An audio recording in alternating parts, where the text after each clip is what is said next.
지금 이 순간에도 전 세계 수십억 명이 똑같은 생각을 하고 있습니다. 왜 나만 이렇게 힘들까? 라는 질문 말입니다. 하지만 이것은 착각입니다. 세계보건기구의 2024년 연구에 따르면 전 세계 성인 4명 중 1명이 정신건강 문제를 경험하고 있습니다. 즉, 당신 주변의 4명 중 1명은 지금 이 순간에도 깊은 고통 속에 있다는 뜻입니다. 하지만 우리는 왜 이 사실을 모르고 살까요? 답은 간단합니다. 우리 모두가 가면을 쓰고 살아가기 때문입니다. 소셜미디어는 이런 현상을 더욱 악화시켰습니다. 우리는 다른 사람들의 하이라이트 릴과 자신의 현실을 비교합니다. 하버드 대학교의 심리학자 단 길버트는 이를 비교의 함정이라고 명명했습니다. 우리는 다른 사람의 겉모습만 보고 그들의 내면의 고통은 보지 못합니다.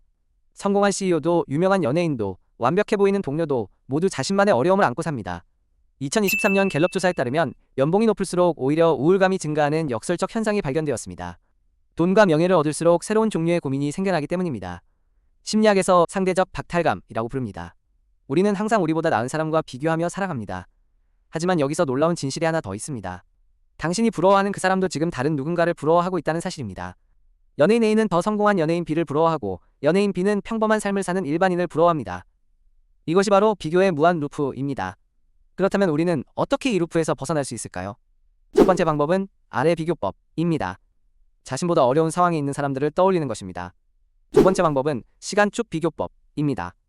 다른 사람과 비교하지 말고 과거의 자신과 비교하는 것입니다. 세 번째는 감사 인벤토리입니다. 매일 5가지씩 감사한 일을 적어보세요. 건강, 가족, 친구, 일, 취미 등 작은 것부터 큰 것까지 모든 것이 감사의 대상이 될 수 있습니다.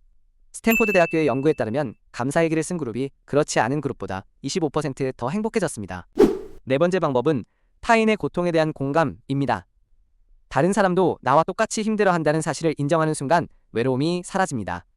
다섯 번째는 현재 순간 집중법입니다. 과거의 후회나 미래의 불안에 사로잡히지 말고 지금 이 순간에만 집중하는 것입니다. 마지막으로 가장 중요한 것은 자기 자신과의 화해입니다. 완벽하지 않은 자신을 있는 그대로 받아들이는 것입니다. 브레네 브라운 박사는 이를 취약성의 힘이라고 표현했습니다. 자신의 약함을 인정할 때 비로소 진정한 강함이 시작됩니다. 일본에는 킨스기라는 전통이 있습니다. 깨진 도자기를 버리지 않고 금으로 이어붙여 더욱 아름답게 만드는 예술입니다. 상처가 있어야만 황금이 스며들 자리가 생깁니다. 우리의 고통과 상처도 마찬가지입니다. 그 고통은 당신을 더욱 아름답고 강하게 만들어줄 황금이 될 수 있습니다. 하지만 많은 사람들이 이런 진실을 모르고 삽니다. 우리는 여전히 혼자라고 생각하며 침묵 속에서 고통받고 있습니다. 그러나 이제 당신은 압니다. 당신만 힘든 것이 아니라는 사실을.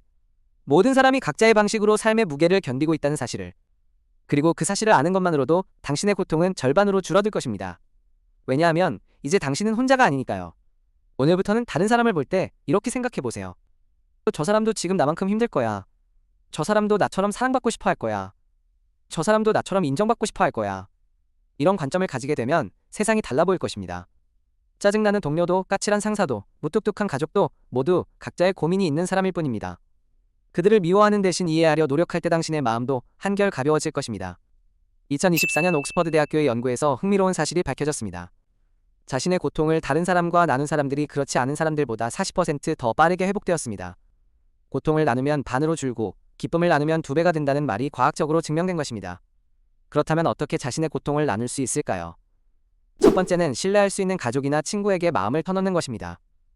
두 번째는 비슷한 고민을 가진 사람들과의 모임에 참여하는 것입니다. 세 번째는 전문가의 도움을 받는 것입니다.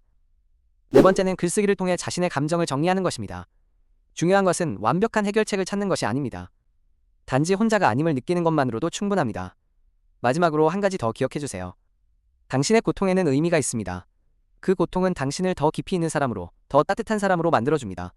고통을 겪어본 사람만이 진정으로 다른 사람의 아픔을 이해할 수 있습니다. 당신의 상처는 언젠가 다른 누군가에게는 희망이 될 것입니다. 2023년 하버드 의대의 연구에 따르면 자신의 경험을 타인과 나눈 사람들의 뇌에서 도파민과 옥시토신 분비량이 크게 증가했습니다. 즉 다른 사람을 돕는 것이 자신에게도 행복을 가져다 준다는 뜻입니다. 이제 당신도 알고 있습니다. 세상의 모든 사람이 각자의 고통과 싸우고 있다는 진실을. 그리고 그 진실을 아는 것만으로도 당신은 더 이상 혼자가 아닙니다. 오늘 밤잠 들기 전에 이렇게 생각해보세요. 나만 힘든 게 아니구나. 모든 사람이 나와 같은 마음으로 살아가고 있구나. 그리고 내일 아침 거울을 보며 자신에게 말해주세요. 오늘도 수고했어. 너만 힘든 게 아니야.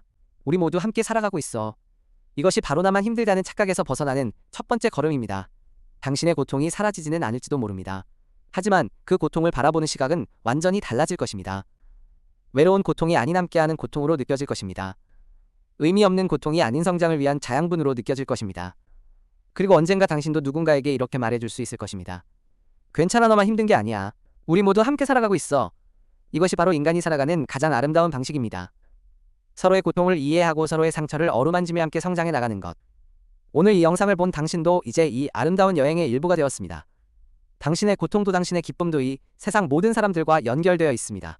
더 이상 혼자라고 느끼지 마세요. 우리는 모두 같은 하늘 아래 같은 꿈을 꾸며 살아가고 있으니까요. 오늘 밤잠 들기 전 마지막으로 기억해주세요. 당신만 힘든 것이 아닙니다. 우리 모두 함께 이 길을 걸어가고 있습니다. 그러니 용기를 내세요. 내일은 더 나은 하루가 될 것입니다.